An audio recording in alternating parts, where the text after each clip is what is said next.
Bienvenue sur My Polyglot Life en français, le podcast qui vous aide à mieux comprendre le français et à mieux connaître les francophones. Bonjour et bienvenue dans ce nouvel épisode sur le sujet du travail. Après avoir écouté l'épisode précédent, vous connaissez les bases. Maintenant, j'aimerais entrer un peu plus dans le vif du sujet et peut-être balayer quelques stéréotypes sur les relations entre les Français et le travail. D'abord, il serait intéressant d'examiner pourquoi on travaille, et en particulier comment les Français perçoivent le travail. Qu'est-ce que vous en pensez ?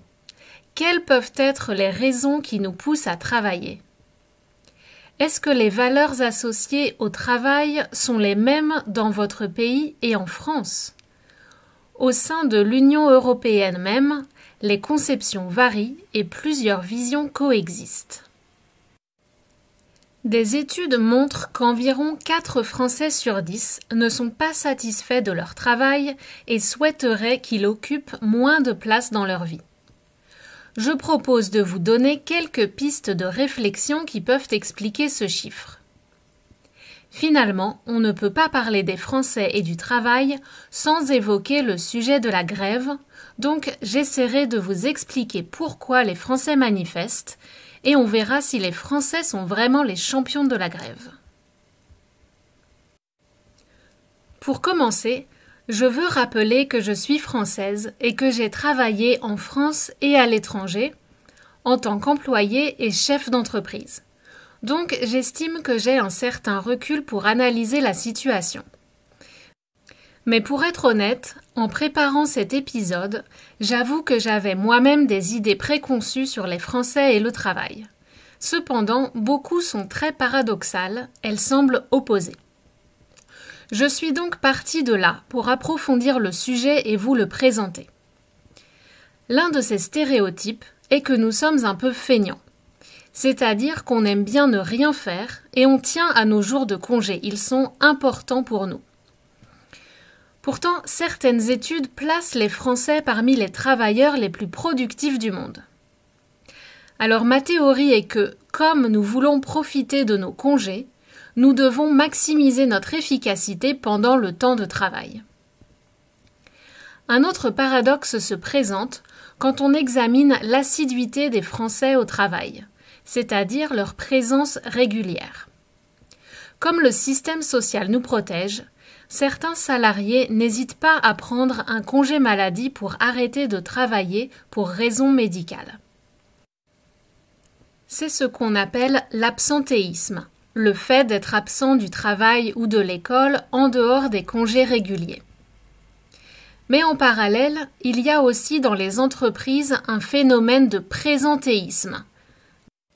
Le présentéisme, c'est la présence excessive sur le lieu de travail. Absentéisme, présentéisme, oui, vous voyez, on aime bien créer des mots qui se terminent en isme, à commencer par le mot néologisme, qui veut dire nouveau mot ou nouvelle signification. Donc, la présence au travail est excessive dans le sens où même si vous avez terminé vos tâches, vous ne pouvez pas partir du bureau sous peine d'être jugé négativement par vos collègues et supérieurs hiérarchiques. C'est surtout vrai dans les entreprises privées du domaine tertiaire, le secteur des services et de tout ce qui n'est pas l'industrie ou l'agriculture, et aussi dans les postes de management. En France, si vous partez tôt ou même pile à l'heure de fin de votre journée, on peut estimer que vous n'êtes pas assez impliqué dans l'entreprise, même si vous avez terminé toutes vos tâches. Comment donc ? Vous n'êtes donc pas dédié corps et âme à votre employeur ? Comment osez-vous préférer votre vie extérieure ? Au Canada, par contre, si vous dépassez vos horaires de travail, il est plus probable que votre manager vous reproche de mal gérer votre temps. En effet, vous êtes censé vous organiser pour effectuer vos missions pendant les horaires de travail définis. On le voit, il y a donc différentes façons de concevoir le travail entre les pays et même à l'intérieur d'un pays. Alors ici, il me paraît intéressant de se demander pourquoi on travaille.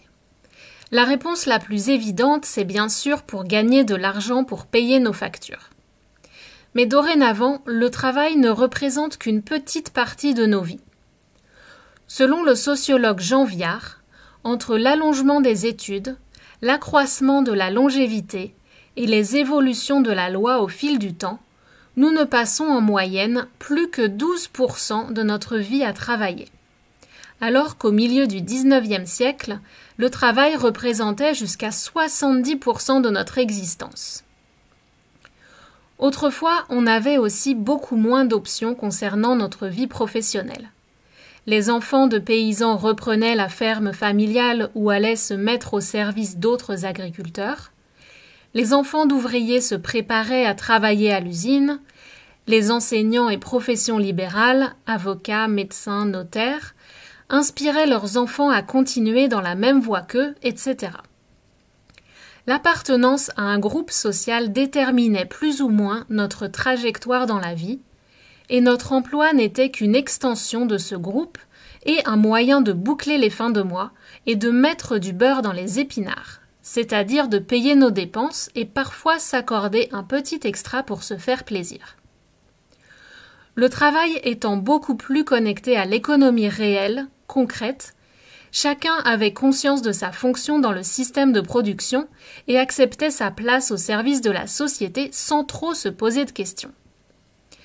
Mais avec le développement de l'éducation et de l'économie, les frontières sont devenues plus fluides et les jeunes ont commencé à pouvoir choisir leur domaine professionnel plus librement.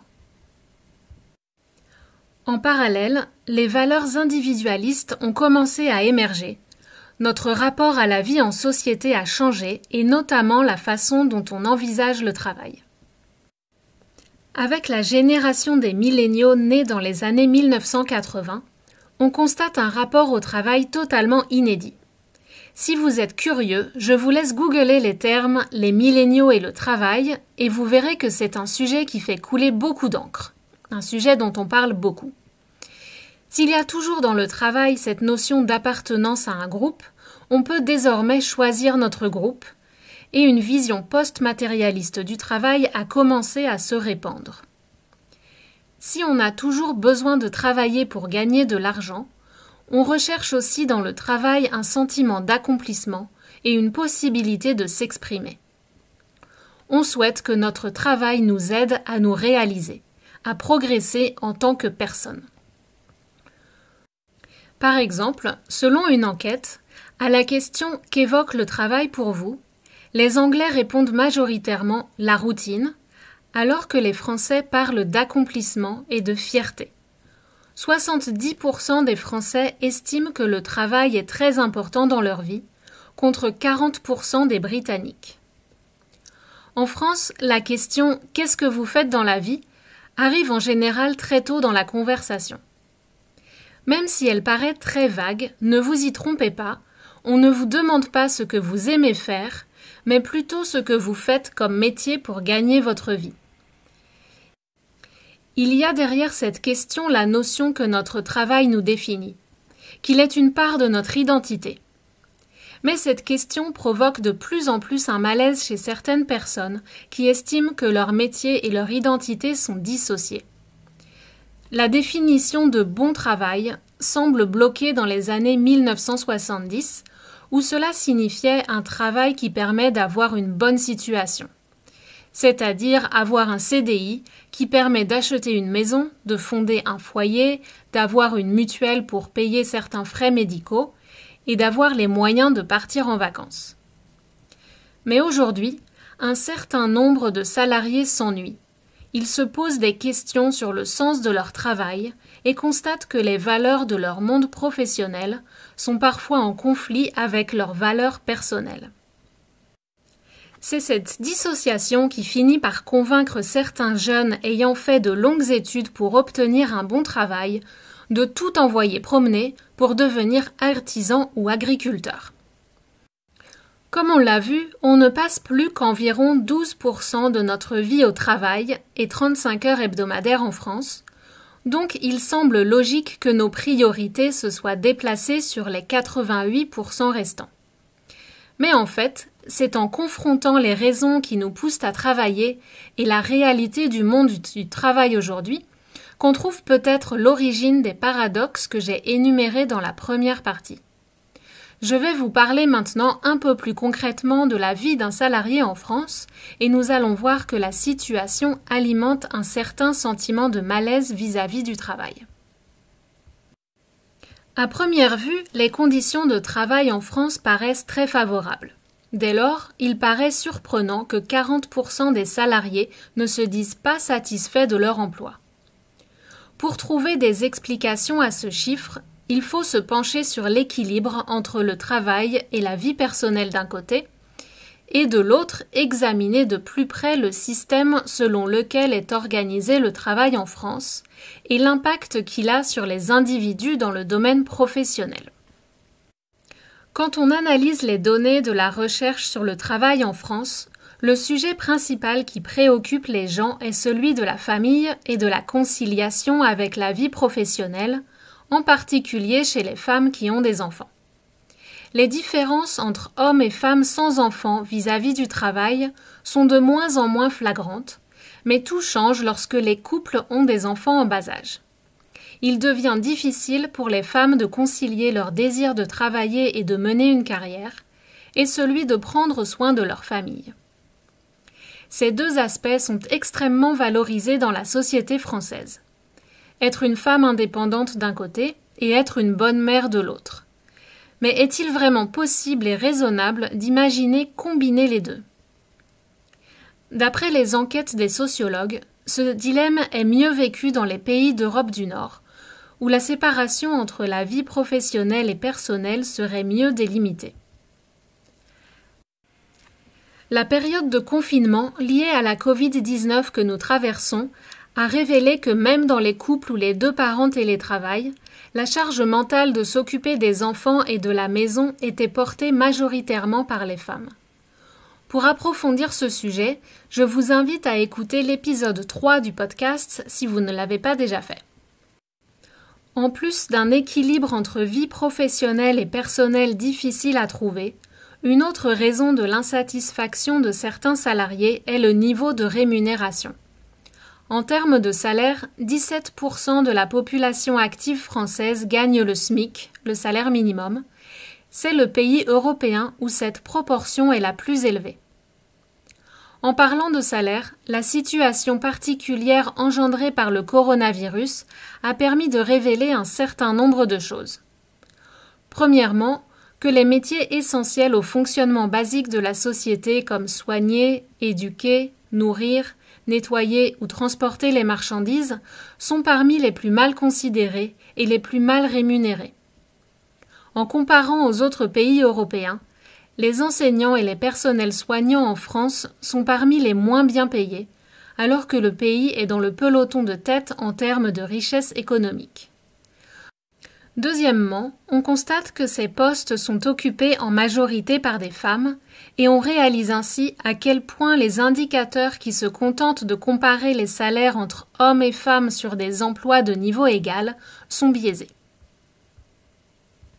On a vu dans l'épisode précédent que la durée du travail en France n'est que de 35 heures par semaine et que les salariés bénéficient au minimum de 5 semaines de congés payés.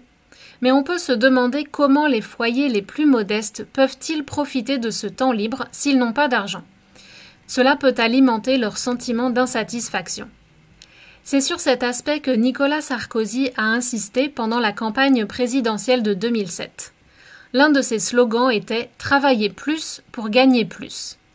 Et une fois élu, il a pris une série de mesures pour assouplir la loi sur les 35 heures et donner la possibilité d'allonger à nouveau la durée du travail pour ceux qui le souhaitaient.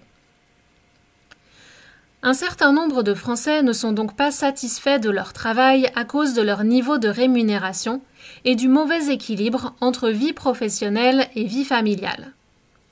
Pourtant, quand on compare avec un grand nombre de pays dans le monde, les conditions de travail en France, et notamment le soutien offert par le gouvernement, sont intrinsèquement très favorables.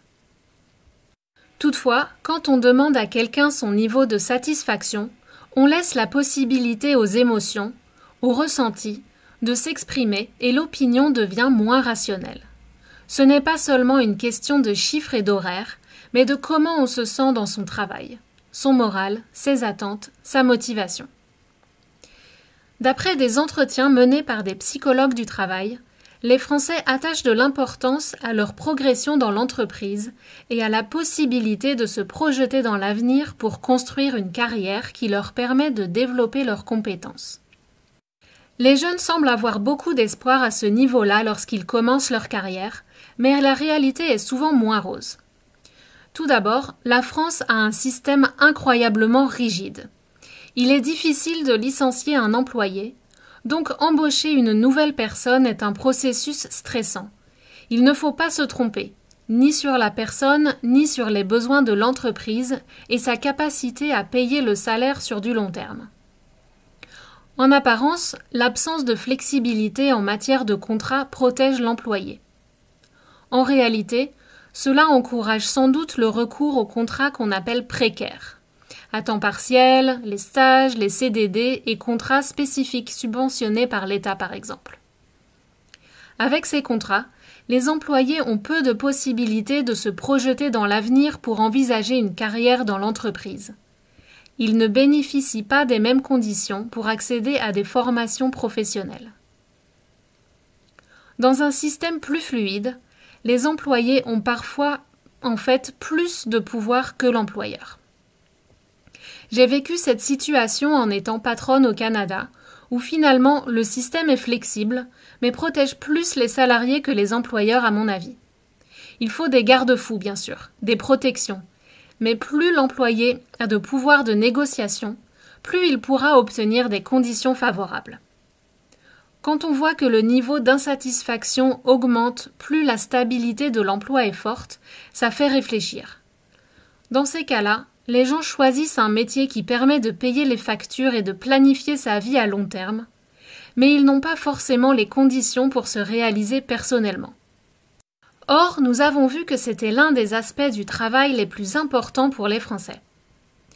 La seconde chose qui peut expliquer l'insatisfaction ressentie est ce que j'appelle l'illusion du mérite.